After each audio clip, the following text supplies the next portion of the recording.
Narrativa Católica apresenta A Conquista das Virtudes, do Padre Francisco Faus. Capítulo 9. A Alma das Virtudes Humanas. A última parábola de Cristo. Iniciamos a segunda parte. Nela meditaremos sobre a aquisição, cultivo e crescimento das virtudes humanas, das virtudes morais que focalizamos num primeiro olhar no capítulo 3. Mas antes de entrar no tema, é preciso que acendamos uma luz. Sem ela, as melhores coisas que possamos dizer sobre as virtudes humanas ficariam incompletas e até confusas. Assim, como até agora nos ajudou a imagem empregada por Cristo da vida como construção de um edifício, vamos procurar mais luzes na última parábola que Jesus expôs antes de ir para a cruz, a alegoria da videira e as varas.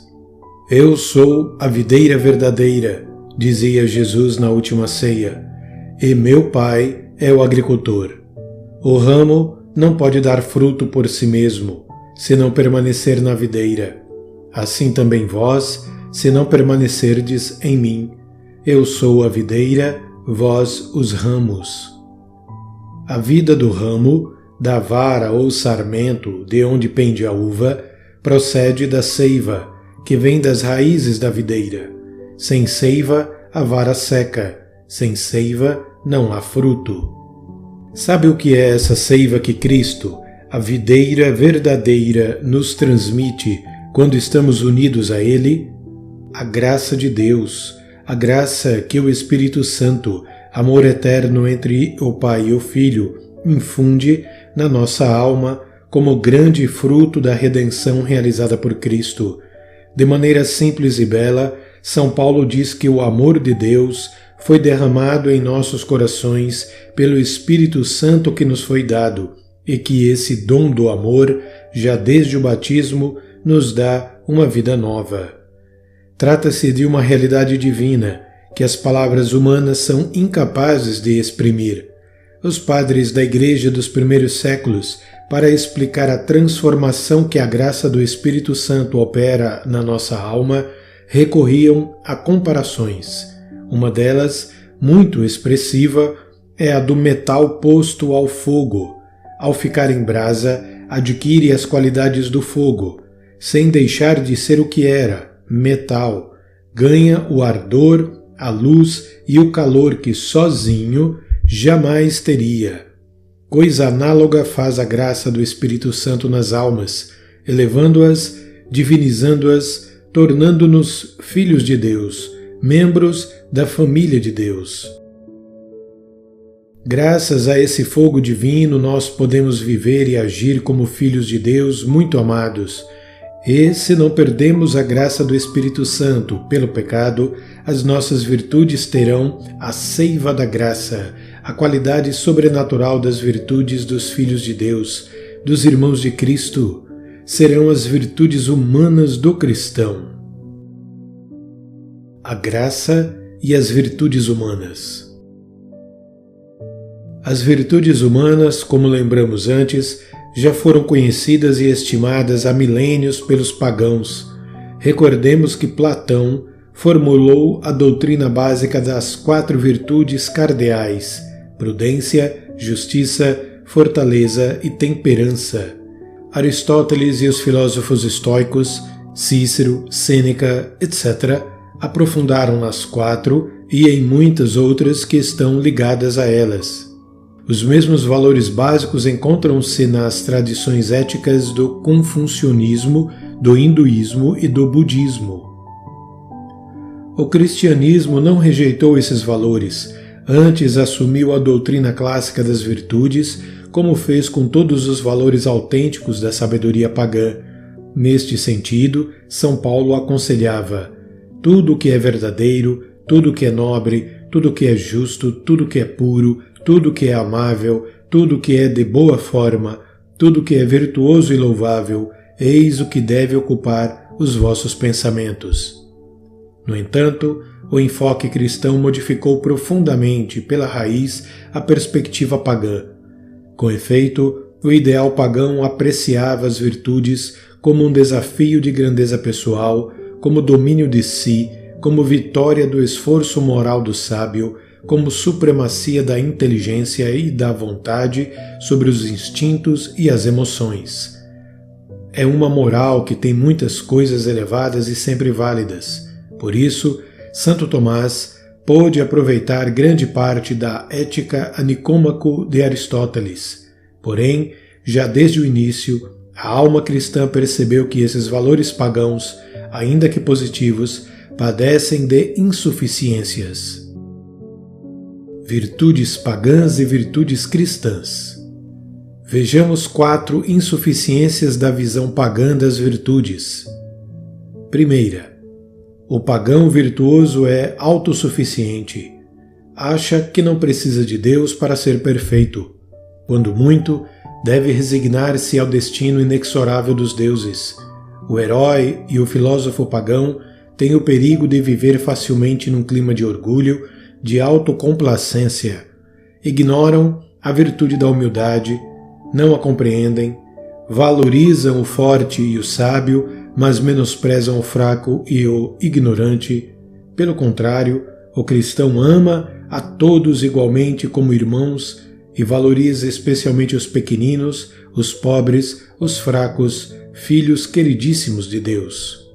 Segunda, esquece que uma parte importante do amadurecimento das virtudes é a cura dos defeitos contrários a elas, enraizados na alma, o arrependimento e o perdão de Deus. O ser humano está contaminado pelo pecado. Sem curar as feridas interiores, mediante a graça e o perdão de Deus, a virtude fica enfermiça e é um ramo árido e frágil. Terceira, as virtudes pagãs não têm o seu centro no amor. Desconhecem o Espírito Santo e a extraordinária novidade da caridade cristã. Como poderiam entender o que escrevia São Paulo? Se não tiver amor, não sou nada. Ou o que dizia mais rotundamente São João: quem não ama permanece na morte. O amor é a alma das virtudes cristãs. Sempre recordarei a tristeza com que a mãe de família de origem oriental me dizia, depois de uma primeira viagem à terra dos antepassados: é uma pena, eles são bons, mas não conhecem a caridade. Quarta, não sabem, por não conhecê-lo ou por conhecê-lo mal, que o modelo supremo, único, definitivo, da plena perfeição das virtudes humanas é Jesus Cristo, perfeito Deus e perfeito homem. Por isso, São Paulo podia resumir a vida cristã dizendo: sede imitadores de Deus, como filhos muito amados, progredi no amor, seguindo o exemplo de Cristo, que nos amou e se entregou por nós. Progredir no amor. Por exemplo, diante da cruz, da dor, o estoico dirá apenas: seja forte, e o sábio pagão: seja indiferente ao sofrimento, esteja por cima dele. Mas o cristão... Vou lembrar um episódio que fala por si. Um rapaz, gravemente doente, contava ao sacerdote que o atendia que naqueles dias rezava olhando para o crucifixo e lhe dizia: Jesus, sofro porque dói muito, mas sorrio porque te amo. É importante termos isso tudo bem presente quando falarmos depois da importância do nosso esforço por adquirir as virtudes humanas. Sem a graça e sem o amor, o esforço ficará estéril. As virtudes humanas do cristão.